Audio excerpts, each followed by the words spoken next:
Can dead spirits communicate with living people? Did they return to their houses to haunt them?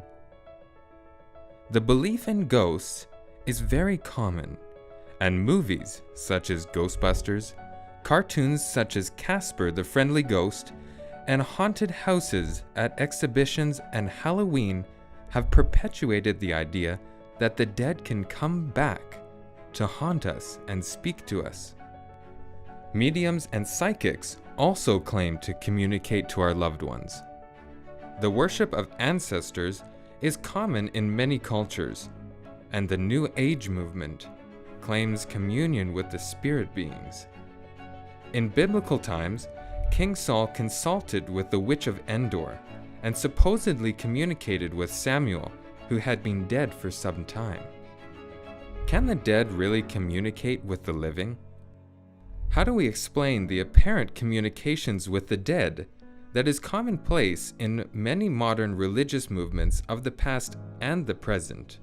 The scripture says that the dead know nothing, Ecclesiastes 9:5, and that upon death the thoughts perish, Psalms 146:4. As the cloud disappears and vanishes away, so he who goes down to the grave shall not come up.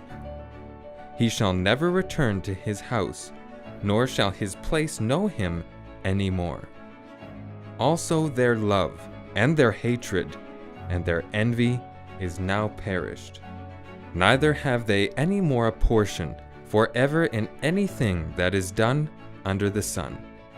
Far from being a conscious state, death is the ultimate state of non-being or unconsciousness, and is described as such in the scriptures.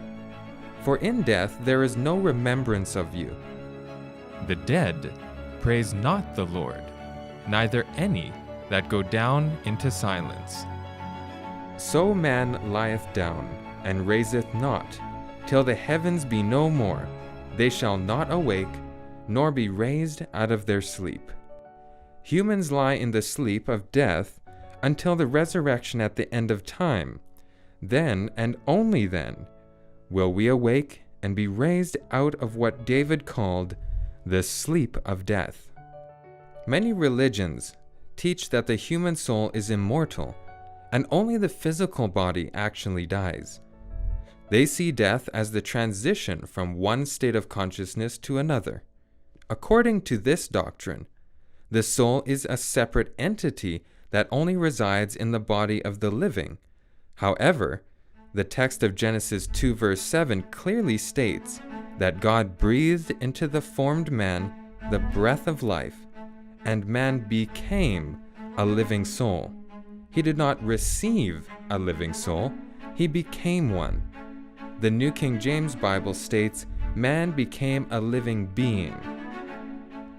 Of the Bible's 1,700 references to the soul and the spirit, neither the soul or spirit is ever declared to be immortal or eternal.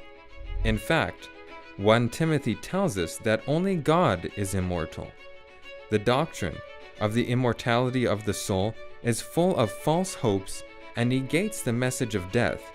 If humans continue to live, albeit in an altered state, then there is no need for the atoning death of Christ. Christ died to restore life to those who had forfeited it through sin. In Eden, God said that Adam and Eve would die if they ate the fruit from the tree of knowledge of good and evil, Genesis 2 verse 17. God did not say, your body will die, and you will enter a new state of consciousness. It was the serpent who lied to Eve, saying, you will not die. The idea that your soul is immortal is a lie that originated in Eden to convince us that we are immortal like God. We are not immortal, but it's true that we were never meant to die. Death entered the world as a consequence of sin. Only when Adam and Eve chose to ignore God's good plan and chose death did it become a reality. When someone dies, their spirit or breath of life returns to God Ecclesiastes 12 verse 7, God takes back the life, ruach, spirit, breath, that he granted on condition of obedience, and the person ceases to live. When God said that humans will surely die if we transgressed his requirements, Genesis 2:17, he meant that we would cease to live and would return to dust. So if the dead are asleep, as the Bible says, who are these spirits that apparently communicate with us? If the spirits that are called up by mediums or channels are not the spirits of the dead, then they must be the spirits of demons who try to deceive us and rob us of salvation. There are numerous examples in the Bible of both angels and demons working on earth. The modern Spiritism movement began in 1848 when the Fox sisters experienced a mysterious rapping in their farmhouse in Hinesville, New York. From these humble beginnings, Spiritism has grown into a worldwide movement, with its modern thrust concentrated in the New Age movement. Even early Spiritism leaders admitted that their communication was with Satan himself. Spritten, a Norwegian spirits periodical, says, "Spiritism is the serpent in paradise offering man to eat of the tree of knowledge of good and evil." Moses Hall, an early spirit lecturer, made the following statement: "A truthful snake. In answer to the question, who then are we to believe, God or Satan? I answer, the facts in every case in the Bible justify us in believing Satan. He has ever been truthful. That is more than can be said of the other one.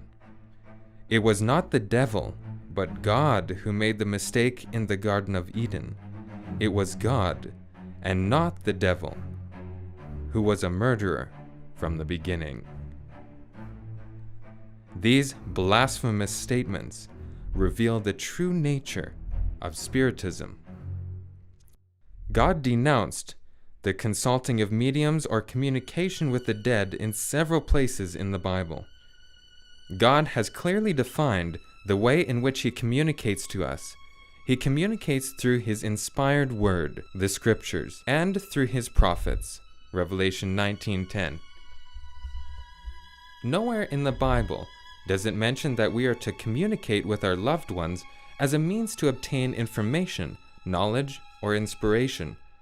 The Bible teaches that the dead are asleep, awaiting Christ's voice at his coming. Instead of watching the pain and suffering of their loved ones, they are peacefully sleeping, unaware of what is happening on earth. Also, their love and their hatred and their envy is now perished. Neither have they any more a portion forever in anything that is done under the sun. If you want to know more about what the Bible has to say about death, life after death, hell, and much more, watch The Mystic Realm of Death on adtv.watch.